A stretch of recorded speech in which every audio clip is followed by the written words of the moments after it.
Buenos días y bienvenidos a Draco TV. Hoy, finalmente, la esperada actualización de la tesis de inversión en Grifols. Muchos suscriptores me han pedido que actualizara esta tesis porque muchos nos explican también en la comunidad de Twitter por qué Grifols no para de caer y por qué no sube cuando todo el mercado está subiendo. Voy a tratar de explicar en este vídeo las razones de por qué Grifols está penalizada y qué podemos esperar en los próximos meses y trimestres. Como siempre, sabéis que estos vídeos únicamente expresan nuestras opiniones, visiones sobre el mercado, sobre cualquier tema concreto y únicamente tienen un claro objetivo educativo. Muy bien. ¿Qué ha sucedido en Grifols desde el pasado 1 de septiembre del 2020, el año pasado? Recordar que el año pasado, el 1 de septiembre, publicaba el informe de Grifols y el día 6 de septiembre, creo recordar, lo hacía en vídeo en el canal de YouTube. Por cierto, los que os gusten estos vídeos y el canal, por favor, suscribiros. Porque es importante para crecer, ya somos 600 suscriptores y queremos seguir creciendo. Entonces, ¿qué es lo que ha pasado desde el 1 de septiembre del año 2020, del año pasado? El que quiera recordar qué escribíamos en el informe, por favor, puede visualizar el vídeo, os dejo el enlace aquí arriba, pero vamos a entrar en detalle en qué es lo que ha pasado desde entonces. Básicamente, yo he detectado 5 problemas, los cuales ya expliqué en el informe que publiqué, es decir, no estamos ante cosas nuevas, no han sucedido cosas nuevas en Grifols. Todo lo que está pasando ya se conocía cuando hicimos el informe y el report. Y en este vídeo vamos a ver pues, estos 5 puntos uno por uno, ¿no? Ha habido un problema, evidentemente, con la recolección del plasma en Estados Unidos, entraremos en detalle. Ha habido otro problema que son las ayudas del gobierno americano, del Estado federal, a sus ciudadanos. Os recuerdo que ahora hay otra ayuda. Se rumoreaba que habían precios en el negocio de biociencias, sobre todo en inmunoglobulina, lo veremos. Hay ciertos inversores que dicen que el plasma artificial puede ser una alternativa y un foco de riesgo del plasma natural. Veremos cómo eso no es verdad en un corto y medio plazo. A 10 años vista puede ser una realidad. Veremos por qué eso no es un problema y no porque lo diga yo, sino porque hemos contrastado esa información. Y también se argumenta pues, el alto endeudamiento de la compañía como pues un posible riesgo y algo que penaliza la cotización. Muy bien, vamos a entrar en detalle en cada una de estas variables, ¿no?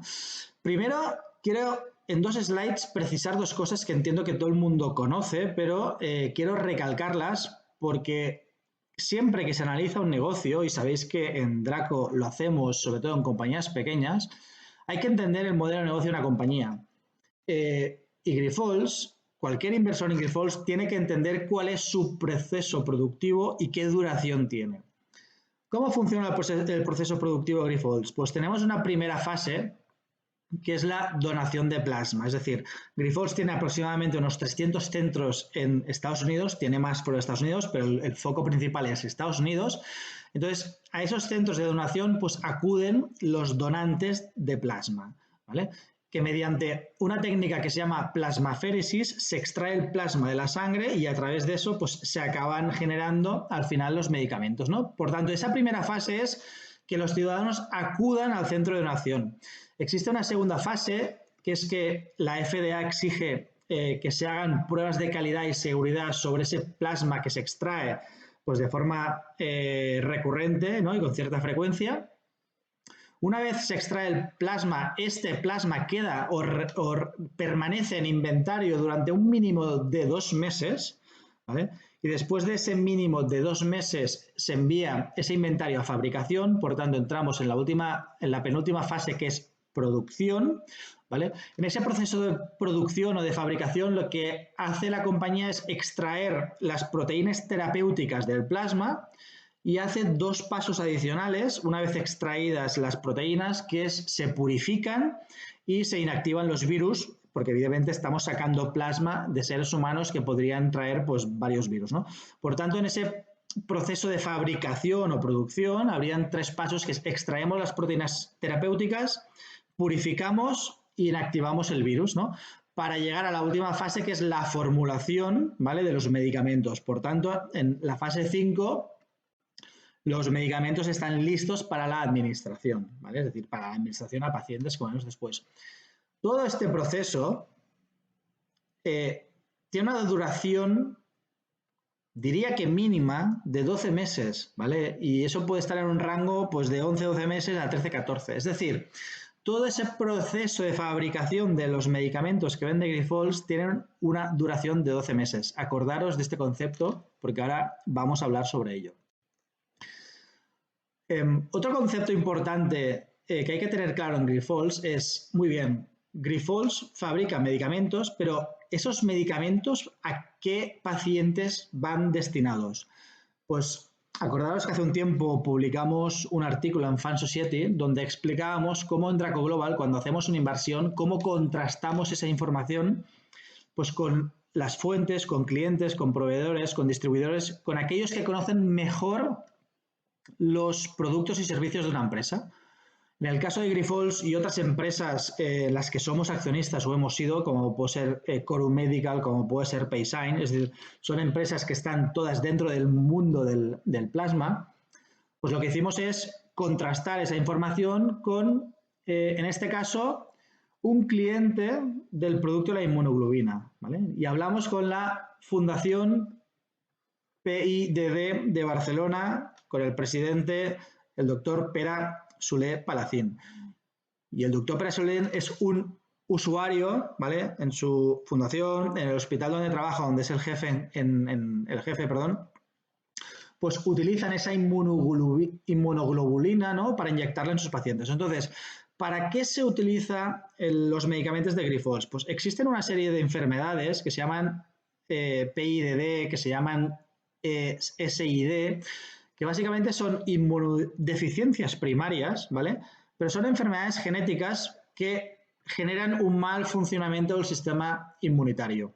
A día de hoy se han descubierto en PIDD unas 400, pero existen muchísimas más que están por descubrir. Por tanto, básicamente los medicamentos de Grifols tratan un segmento de nicho que son aquellas enfermedades genéticas o extrañas, ¿no? Que provocan un mal funcionamiento del sistema inmunitario.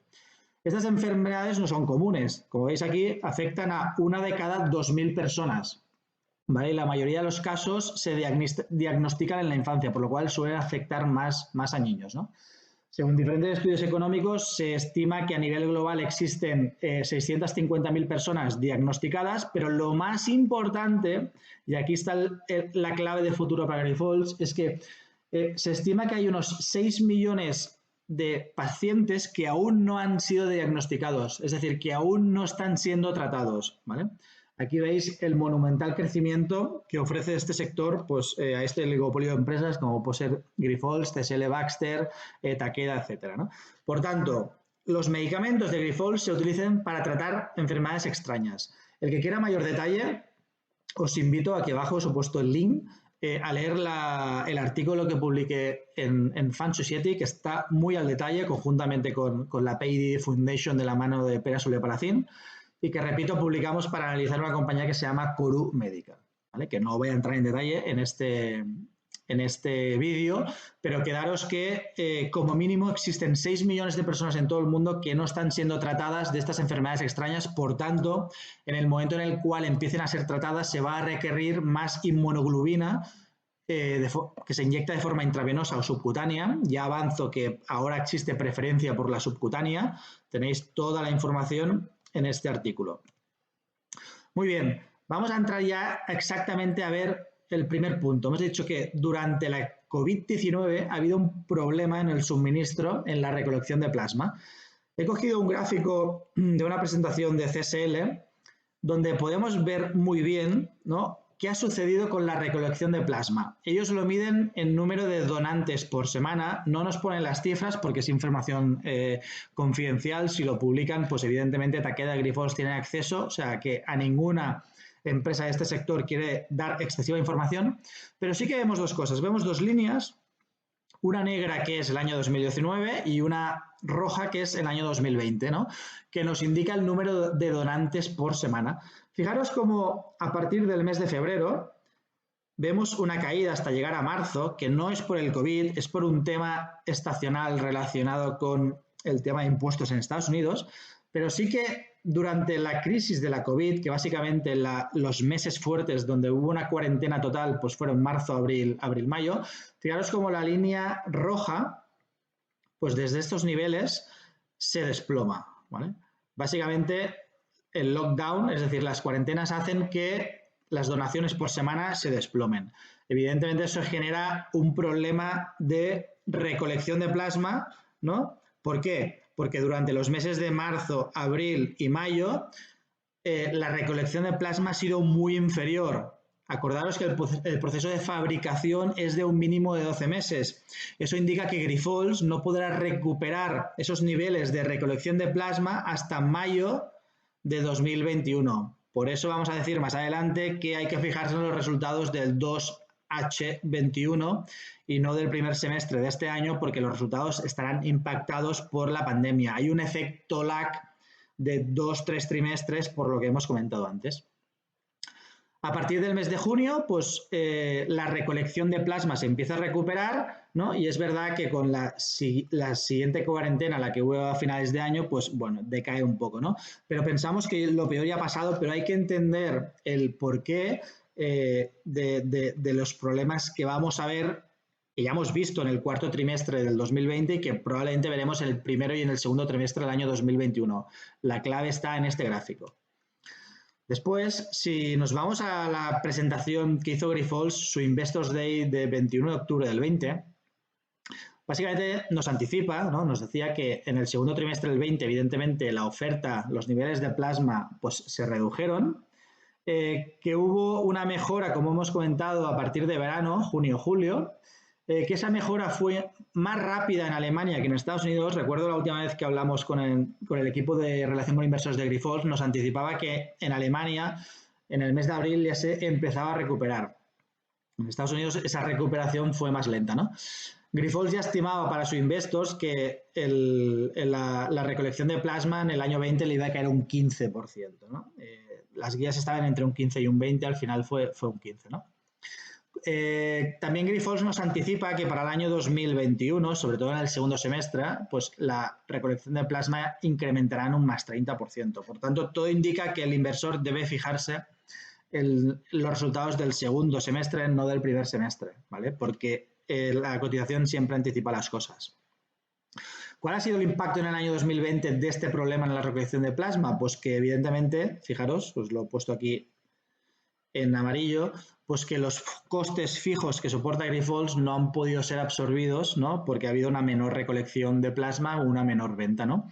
Esos costes se cifran en unos 200 millones más o menos, ¿no? Y eso ha afectado a todo el año 2020. Grifols nos dice que no espera que tenga que hacer mayores provisiones, ¿no? por este tema, y sí que implementó, lo conocemos, un plan de ajuste de costes de 100 millones, en el cual al 3Q20 había imputado 75, a 4Q20, porque ya conocemos los resultados, pues había imputado el 100% de ese plan, ¿no? Ese plan se va a mantener, ¿vale? Va a ofrecer mejoras pues en el año 2021, ¿no? Nos indicaba Grifols, fijaros, impactos en cuenta de resultados, debido a la menor recolección de plasma, las ventas futuras de los próximos trimestres estarán limitadas porque ha habido menor recolección de plasma. A menor recolección de plasma, menor capacidad de fabricar medicamentos, ¿vale? En todo caso, las ventas o la demanda sigue fuerte, como veremos después, y ese ajuste de costes de 100 millones pues se espera que también pueda permanecer durante el año 2021, ¿no? Por tanto, Grifols ha sido muy claro y ha sido muy transparente en que en los próximos trimestres, pues el 4Q20, 1Q21, 2Q21, pues tendría un problema y su cuenta de resultados, pues las ventas caerían y el margen sería peor por la menor recolección de plasma. Muy bien. Siempre hay que contrastar la información. Entonces, lo que me he hecho es irme a la web de CSL y ver qué comentaba el CEO en la publicación de resultados en este caso, del primer semestre del año 21. Recordad que el año fiscal de CSL es diferente del de Grifols, ¿no? Y básicamente, bueno, nos hablaba de pues, todos los problemas de la COVID, las incidencias, y nos dijo que durante el mes de diciembre, y eso nos interesa porque ya nos estamos yendo al cuarto trimestre, la recolección de plasma estuvo en un 80% respecto al año 2020, por lo cual hubo una caída ¿no? Del 20% en el mes de diciembre. Eso anticipa que quizá, como vimos, pues el cuarto trimestre en Grifols también estaría más impactado. Ya lo hemos visto porque ya ha publicado los resultados, ¿no?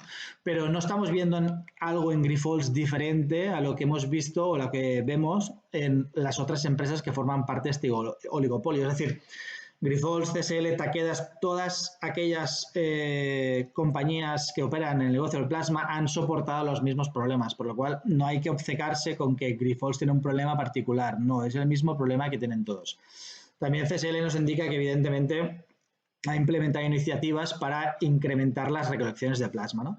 Con todo, como comentaba, la publicación del 4Q de Grifols, pues caída del menos 4% en ventas por menor recolección de plasma, lo hemos comentado, ¿no?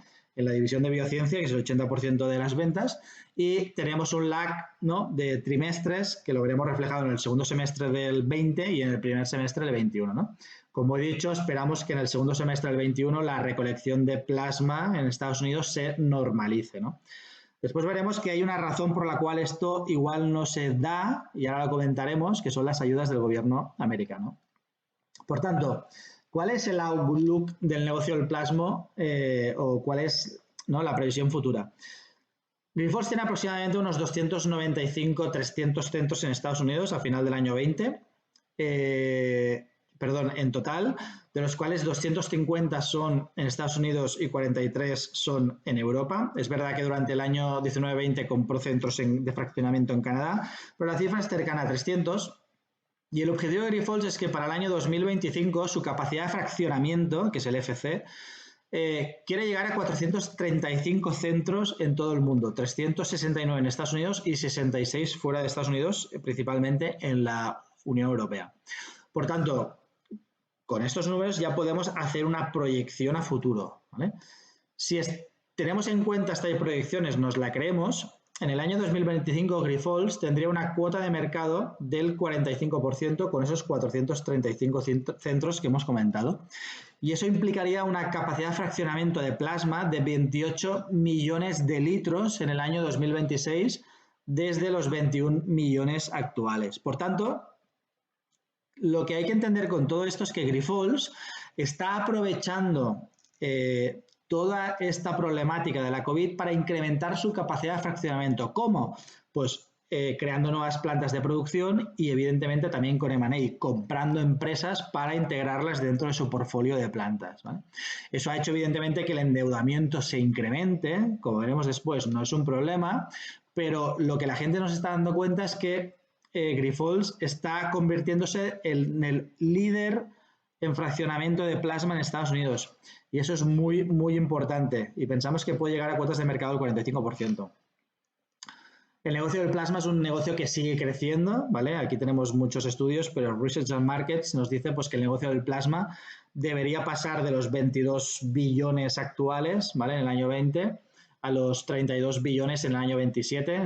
El negocio del plasma crece a una tasa aproximada del 8-9%, tasa de interés compuesto.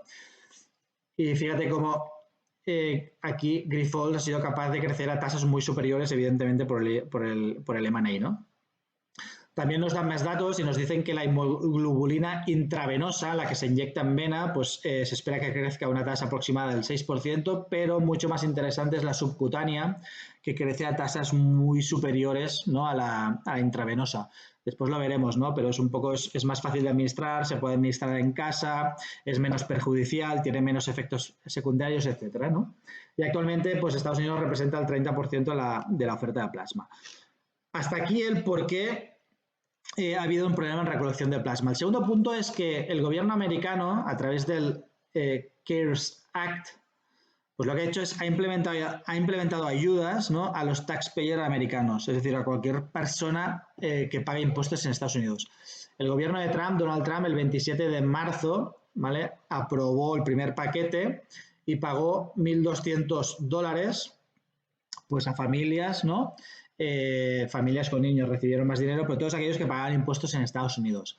Biden, en el plan fiscal que ya se está implementando, también anunció una partida de $1.400, ¿no?, por persona, que básicamente es pues a individuos que ganan menos de $75.000 y después pues parejas que ganen en total menos de 150, ¿no? Es decir, Hubo un paquete de estímulo que evidentemente limitó la afluencia de la gente a dar plasma. ¿Por qué? Porque en Estados Unidos mucha gente pues, de low income, ¿no? De rentas bajas, pues aprovechan las donaciones de plasma para generar unos $400 al mes. Si tienes una cuarentena que te dice que no puedes salir a la calle y encima el gobierno americano te suministra dinero, pues evidentemente el incentivo de ir al centro de donación es muy bajo, ¿no? Ahora va a haber otro paquete que también puede limitar un poco. Yo creo que va a limitar, la compañía ahí no es clara, pero yo creo que va a limitar. Por eso me voy al segundo semestre del año 21 para empezar a ver la mejora en la cuenta de resultados de Grifols. Este nuevo plan fiscal de Biden pues va a limitar otra vez la afluencia, aunque hay que recordar que tanto en la primera cuarentena en el primer pago como en el segundo, y en la primera cuarentena de marzo-abril los centros de donación estuvieron abiertos. Creo que de los 300 centros que tiene Grifols, 298 estuvieron abiertos. El problema no es que estuvieran abiertos, el problema fue que, pues evidentemente la gente no acudió, ¿no? Lo que me podría preocupar es que Estados Unidos, que es algo que no veo a corto plazo, pero se podría hacer a medio plazo, implementará una renta básica mínima, ¿vale? Eso haría que estos paquetes de estímulos a los ciudadanos, lo que se llama el helicóptero money, que pensamos o pienso que es un one-off, es algo temporal que no se repetirá, sí que a medio plazo, pues los demócratas están presionando para aprobar una renta básica mínima. Si eso sucediera, entonces sí, eso podría crear un shock de oferta, ¿no? En la recolección de plasma, pero es algo que no creo que vaya a pasar a corto plazo, por tanto no le voy a dar mayor importancia. El punto tercero es que hay gente que argumenta que hay presión de precios en biociencia, en los precios de la inmunoglobulina, pero yo discrepo mucho. Es decir, primero, Grifols es líder en inmunoglobulina y alfa 1, ¿vale? Y tiene primeras posiciones en el resto, albuminia y el resto. Sus cuotas de mercado son relevantes, por lo cual es alguien o un actor que tiene poder de precios en mercado, tiene una posición dominante. Y sobre todo, la demanda de inmunoglobulina sigue fuerte, pero no sigue fuerte en Estados Unidos, sino en Estados Unidos, en Canadá y en el resto de países de Europa. Si hablas con todas las compañías, CSL, Takeda, Baxter, todas coinciden en decir que la demanda de inmunoglobulina sigue fuerte. Pero es que es más interesante, y es que este shock de oferta por la menor recolección de plasma, evidentemente, genera que existan menores medicamentos, ¿no? Por ejemplo, de inmunoglobulina. Por tanto, si disponemos de menor inmunoglobulina para tratar a los pacientes, pues el precio de la inmunoglobulina pues, podría incrementar. Es decir, en ningún caso los precios van a caer, porque, repito, tenemos una fuerte demanda en Estados Unidos y en el resto de países de Europa, y segundo, la menor recolección de plasma ha hecho que exista cierta presión en precios al alza, ¿vale? Por tanto, si existiera presión en precios sería al alza, por lo cual este tema no nos preocupa, ¿no? Aquí tenemos un poco los diferentes productos que se administran a pacientes de Grifols, pues tanto en inmunología, en otras partidas. Quizás los más conocidos pues sean el Gamunex y el Chembify. Chembify es el que se administra de forma subcutánea, es el que, por ejemplo, con el dispositivo médico de Coru Medical, pues los hospitales administran la inmunoglobulina subcutánea a través de ese dispositivo para inyectarlo en pacientes de PID para tratar esas enfermedades extrañas, ¿no? Muy bien, también me he ido a la web de CSL, ¿vale? Mismos resultados, primer semestre del 21, y nos habla de que a una pregunta de un analista de JP Morgan, David Lowe, le preguntaba si los precios de la inmunoglobulina iban al alza, ¿no? En mercados fuera de Estados Unidos, un poco lo que hemos hablado antes, ¿no? Pues la respuesta es que sí, ¿no? Que los precios de la inmunoglobulina han subido un 7%, aunque en agregado, aunque parte de esa subida del 7% es volumen y la otra parte es precio, ¿no? Una parte remanente sería mix de producto, ¿no? Por tanto, sí que existe cierta presión en precios, pero al alza, ¿vale? En ningún caso esta variable nos va a penalizar, ¿no? Por tanto, es muy probable que la menor oferta de inmunoglobulina provoque una subida de precios. Pensar que estos medicamentos que fabrica Grifols CSL no son medicamentos fáciles de encontrar ni de producir, o sea, uno no va a la farmacia a comprar el medicamento de Grifols, Y repito, existe una alta demanda por el mayor descubrimiento de enfermedades de PID y sí, recordar, como hemos dicho, que existen, o se cree, que existen más de 6 millones de personas en todo el mundo que no están siendo tratadas de enfermedades de PID. También se argumenta que existe un riesgo por el plasma artificial. Nosotros hablamos con el doctor Pere Soler, como he dicho al principio, presidente de la PID Foundation, y nos dijo que en ningún caso Pere Soler y su equipo administran inmunoglobulina subcutánea a sus pacientes de PID de su fundación, y es una persona que conoce perfectamente este mundo. Y él nos dice que a corto y a medio plazo el plasma artificial no es un problema. Sí que a muy largo plazo, más de 10 años, si la tecnología avanza, pues el plasma artificial puede ser una opción, pero hoy no lo es. Por tanto, todos aquellos que siempre estáis insistiendo en el tema del plasma artificial, quitaros de la cabeza porque no es algo que vamos a ver en los próximos 10 años. Bueno, aquí hablamos de muchas cosas que ahora no voy a entrar en detalle porque no quiero alargar mucho el vídeo. El que tenga más interés sobre pues, estas enfermedades y cómo se tratan, etcétera, os recomiendo otra vez pues, el artículo que escribí en Fan Society. Alto endeudamiento. Primero, Grifols refinanció su deuda. Fijaros, el vencimiento de su deuda pasó de unos 4,5 a 7 años. Las áreas grises era la deuda antes de la refinanciación, ¿vale? Evidentemente, antes de la refinanciación, pues en el año 2022 tenía una amortización de deuda de casi 3.000 y en el año 24 de 2.500. Fijaros cómo Grifols ha alargado los vencimientos de su deuda, ha pasado de un promedio 4,6 a 7,3. Por tanto, Grifols no tiene un problema de deuda. Los vencimientos de la deuda son a largo plazo, no tiene un problema de deuda a corto plazo. Los vencimientos son en el año 25 y en el año 27. Es más, con la refinanciación Grifols ha bajado el coste de la deuda al 2,8. Por tanto, ha tenido un impacto positivo en los resultados del año 20. Aparte, tiene un credit revolving, o sea, una disposición de liquidez por entre 500 y 1.000 millones, ¿vale? Y tiene una posición de caja, que no caja neta, sino de caja de 2 billion. Por tanto, la deuda hoy no es un problema en Grifols.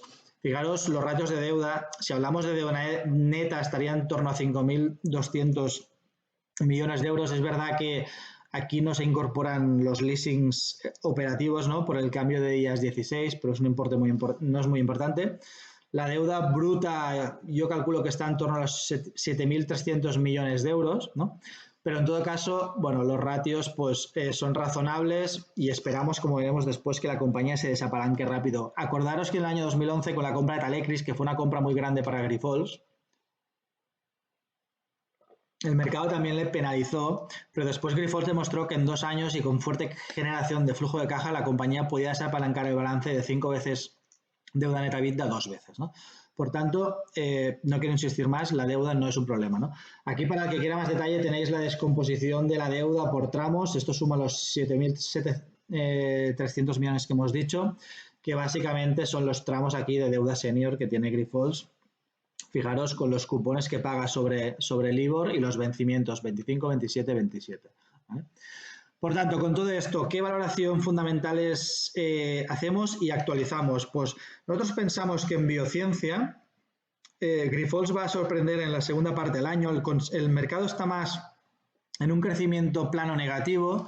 Nosotros pensamos que Grifols podrá dar un crecimiento de dígito simple, ¿vale? Por tanto, hemos calculado un más 5% para el año 21 y después en diagnóstico habrá un crecimiento orgánico, crecimiento normal aquí es del 4%. Nosotros, para ser conservadores, suponemos un 4 en el año 21 porque habrá cierta recuperación y ya después un crecimiento orgánico normal del más 2, ¿no? En hospital también esperamos cierta recuperación en el año 21, el segundo semestre, para después ya crecer a un crecimiento orgánico del más 2. Y en biosupplies, bueno, es una división muy pequeña, pues crecimientos fuertes este año, recuperación y después crecimiento orgánico del 10, ¿no? Con todo esto nos iríamos a unas ventas para el año 21, este año, de 5.500 millones, creciendo al 3%, para tener cierta recuperación en el año 22, ¿no? Es importante bien modelizar las ventas. En este caso es una compañía grande y ahí no perdemos mucho tiempo porque hay muchísima información. Pero sí que sabéis que en Draco Global y en las compañías pequeñas perdemos o dedicamos mucho tiempo a calcular los unit economics porque eso nos diferencia de la mayoría de gestores y fondos que no calculan esto, ¿no? Y sobre todo para compañías donde no hay un consenso analista, ¿no? Por tanto, más positivos en biociencia y cierta recuperación mejora ya hacia el año 2022.